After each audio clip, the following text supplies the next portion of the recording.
तो दोस्तों मैं अभी पुणे में हूँ और पुणे में देख रहे हो ये बहुत ही इम्पोर्टेंट कंपनी स्कोडा कंपनी का ये बाउंड्री है और आगे स्कोडा कंपनी का मेन गेट 1 है। तो दोस्तों बहुत सारे लोगों का सवाल होता है कि कंपनी 1 साल ट्रेनिंग के बाद क्या कंपनी निकाल देती है या कंपनी में आप जॉब कर सकते हो परमानेंट। इसी टॉपिक को दोस्तों बात करने वाला हूँ। दोस्तों बहुत सारे लोग जॉब कर रहे हैं एज ए नेप्स ट्रेनिंग पे या फिर DAT पे या फिर DET पे या फिर दोस्तों GAT या फिर GET पे या फिर किसी भी तरह के ट्रेनिंग पे 1 साल या 2 साल के लिए वो ज्वाइन हो रहे हैं। तो दोस्तों उनके लिए जानना बहुत ही ज़रूरी है कि क्या आपको ज्वाइन होने के बाद 1 साल ट्रेनिंग लेने के बाद क्या कंपनी आपको उस कंपनी में रखेगी या फिर कंपनी निकाल देगी। बहुत ही इंपॉर्टेंट सवाल है, आपको पूरा डिटेल से बताने वाला हूँ कंपनी में क्या चलता है, कंपनी आपके साथ क्या करता है। तो वीडियो को कंप्लीट देखना, तब आपको सारी बात समझ में आएगा। तो चलिए वीडियो को स्टार्ट करते हैं। दोस्तों किसी भी ऑटोमोबाइल कंपनी में या फिर ऑटोमोबाइल पार्ट बनाने वाली कंपनी में जहाँ पे दोस्तों ऑर्डर दिया जाता है कि आपको 1 साल के लिए काम दिया जाएगा किसी भी कंपनी को, किसी वेंडर कंपनी से या फिर किसी MNC बड़ी MNC कंपनी से, तो इस स्थिति में दोस्तों उसके पास 1 साल का जब ऑर्डर आ जाता है, 1 साल का काम आ जाता है, तब जाके वो कैंडिडेट को हायर करना स्टार्ट करता है 1 साल के ट्रेनिंग पे या फिर 2 साल के ट्रेनिंग पे। मतलब दोस्तों अगर उसके पास 1 साल या 2 साल का काम रहता है तब जाके दोस्तों वो हायरिंग निकालती है, जहाँ पे अलग अलग क्वालिफिकेशन वालों के लिए, अगर क्वालिटी में कितने बंदे चाहिए, प्रोडक्शन में मशीन पे कितने बंदे चाहिए या फिर मेंटेनेंस में कितने बंदे चाहिए, ये सब वो एक लिस्ट तैयार करता है और वो हायरिंग निकालता है, जिसपे दोस्तों आपको वहाँ पे ज्वाइनिंग होना होता है। और आजकल के डेट में दोस्तों सारी कंपनी ऐसे ही कर रही है, सिर्फ दोस्तों अपने प्रोडक्शन से मतलब रख रही है, अपने टारगेट को अचीव करने से मतलब रख रही है। उसको लगता है कि हमारे पास 1 साल के लिए काम है, तो दोस्तों 1 साल के ट्रेनिंग पे आपको रखता है, जैसे कि नैप्स वगैरह हो गया, या फिर उसको लगता है हमारे पास 2 साल का काम है, 2 साल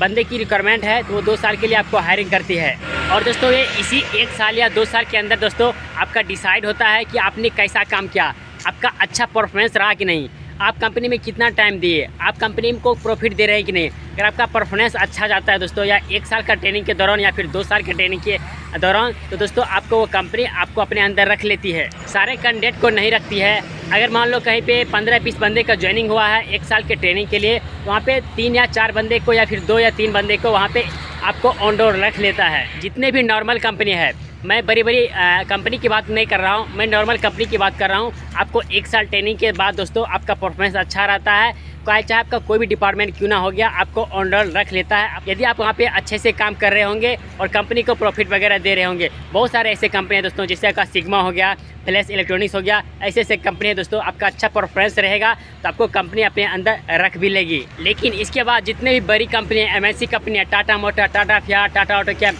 या फिर महिंद्रा का कोई प्लांट क्यों ना हो गया, तो दोस्तों आपको 1 साल के ट्रेनिंग के बाद वो आपको एज ए कॉन्ट्रैक्ट बेस पे रहने के लिए देता है, मतलब थर्ड पार्टी के बेस पे। मान लो आपको 1 साल के ट्रेनिंग पे रखा गया था, चाहे DAT हो गया या फिर नैप्स वगैरह हो गया, ट्रेनिंग खत्म होने के बाद दोस्तों आपका अच्छा परफॉर्मेंस वगैरह रहेगा, तो दोस्तों आपको वो थर्ड पार्टी के बेस पे रखना चाहेगा। अगर आप रहना चाहते हो तो आपको दोस्तों 2 से 3 हज़ार आपका सैलरी बढ़वा दिया जाएगा मैनेजमेंट की तरफ से, HR में बात करवा के। अगर आपका अच्छा परफॉर्मेंस जाता है तब दोस्तों कोई भी कंपनी में आप प्रॉफिट करके दोगे तो कोई कंपनी नहीं चाहेगा कि आपको कंपनी से इतना जल्दी वो आपको निकाल दे, क्योंकि दोस्तों किसी और बंदे को हायर करेगा, प्रॉफिट तो इससे ज़्यादा उसका भरोसा भी नहीं है, कोई बंदा कितना काम करेगा। इसीलिए दोस्तों वो आपको और टाइम देता है, आपको परखने की कोशिश करता है, आपको समझने की कोशिश करता है कि रियल में ये बंदे कंपनी में काम करने लायक है कि नहीं। उसके लिए दोस्तों आपको 3 से 4 साल आपको एज ए कॉन्ट्रैक्ट बेस पे या फिर 2 साल भी आपको रख सकता है कॉन्ट्रैक्ट बेस पे, अब तक ट्रेनिंग के बाद 2 या 3 साल। और इसी अवस्था में, इसी दौरान दोस्तों आपको देख लेगा कि क्या आप सही में प्रॉब्लम को सॉल्व कर पा रहे हो कि नहीं, सही में आपको प्रोडक्शन जो हमारा टारगेट है उसको अचीव कर पा रहे हो कि नहीं। उसमें भी दोस्तों आपको देखने के बाद आपका वहाँ पे परमानेंट ऑन डोल हो जाता है। लेकिन दोस्तों इसमें टाइम लगता है, 1 साल ट्रेनिंग हो गया या फिर 1 साल ट्रेनिंग का या फिर 2 साल, जो भी आपका ट्रेनिंग पीरियड है। उसके बाद दोस्तों आपका 3 से 4 साल एज ए कॉन्ट्रैक्ट बेस पे काम करना पड़ेगा, तब जाके कंपनी के नज़र में आप अच्छा होगे, उसके बाद आपको कंपनी आराम से रख लेगा। और उसके बाद आता है दोस्तों, मान लो 10 बंदे में से 2-3 बंदे को तो कंपनी वाले ऑन डोर रख लिया, लेकिन दोस्तों 2 बंदे को तो रख लिया, फिर 8 बंदे कहाँ जाएंगे। तो दोस्तों इस अवस्था में दोस्तों जो भी जिसको लगता है कि हम मतलब कम हमारा परफॉर्मेंस गया है, कंपनी में हम काम कम कर पा रहे हैं, दोस्तों वैसे कैंडिडेट क्या करे, वो उस कंपनी में ऑन डोल के लिए मतलब ये ख्वाहिश में ना रहे कि हमें इस कंपनी में ऑन डोल इसी कंपनी में होना है। वैसे कैंडिडेट दोस्तों आपका 1 साल ट्रेनिंग कंप्लीट होने के 2 से 3 महीने पहले से दोस्तों आप जॉब सर्च करना स्टार्ट कर दो। आप जो भी काम कर रहे हो, चाहे कोई भी डिपार्टमेंट में क्यों ना काम कर रहे हो दोस्तों, अपने डिपार्टमेंट के अकॉर्डिंग दोस्तों आप जॉब सर्च करना स्टार्ट कर दो। अपने आसपास के कंपनी में आप दोस्तों सर्च करो गूगल पे, आप जिस भी कंपनी में ट्रेनिंग कर रहे थे, जो भी डिपार्टमेंट में काम कर रहे थे, उस डिपार्टमेंट के अकॉर्डिंग दोस्तों आप मार्केट में, आप चाहे कहीं पे भी हो, पुणे हो या फिर अलग स्टेट हो सकता है, या फिर पुणे के अंदर ही अलग अलग कंपनी सर्च करो। आप किस डिपार्टमेंट में जॉब कर रहे थे, अपने डिपार्टमेंट के अकॉर्डिंग दोस्तों जॉब सर्च करना स्टार्ट कर दो। हो सके तो दोस्तों 1-2 इंटरव्यू देना भी स्टार्ट कर दो। अगर कंपनी वाले मान ले कि आपको, हो सकता है कंपनी वाले आप कंपनी को बोलो कि हमारा 1 साल अभी कंप्लीट नहीं हुआ है, फिर भी हम जॉब सर्च कर रहे हैं, ये प्रॉब्लम है, पैसे वगैरह का प्रॉब्लम है।